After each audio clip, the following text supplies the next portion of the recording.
In this morning's Money Watch, flexible spending accounts. Every year, about 30 million Americans use them to set aside money for medical expenses, tax-free. But they expire at the end of today, and if there's any money left over, you lose it.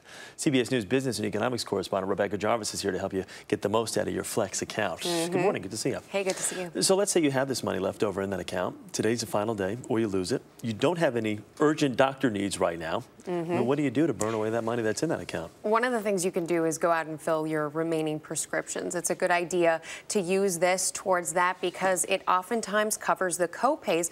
Also, look at eye and ear care. Different types of things that help your eye and ear care, from contact solution to things that help your ears. Also, allergy and sinus is a category that tends to be covered, from nasal sprays to neti pots. Prenatal vitamins here are covered, so that's something you could stock up on.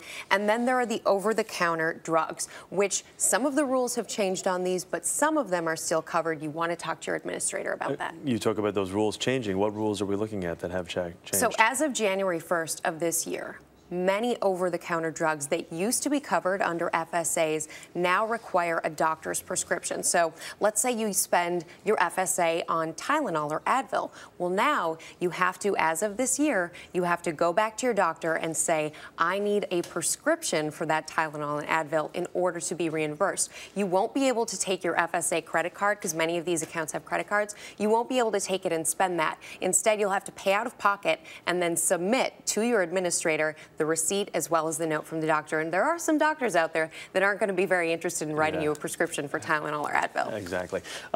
If, let's say you're at work today, you can't leave the office, you can't do any of the things that we've talked about. Is there a way of using some of your allocated funds online? Yeah, this is one of the easiest ways to spend the final dollars in your FSA. A number of websites make it even easier for you than that. Drugstore.com has a specific FSA store on their website, so you know what's FSA and what isn't. Walmart.com has a section that's FSA related, as does Walgreens, but pretty much anywhere where you buy your drugs, where you go to a pharmacy, they have an online presence, and you can probably shop there today.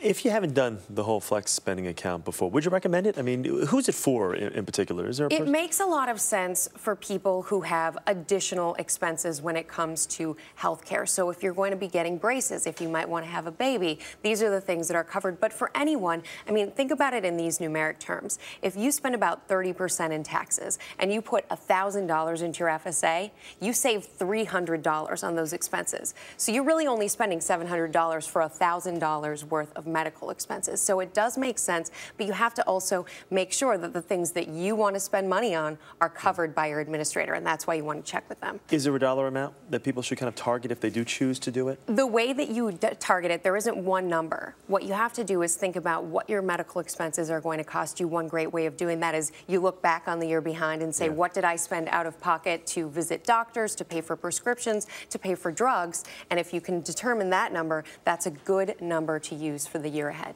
All right, Rebecca Jarvis, thank you. Good to see you.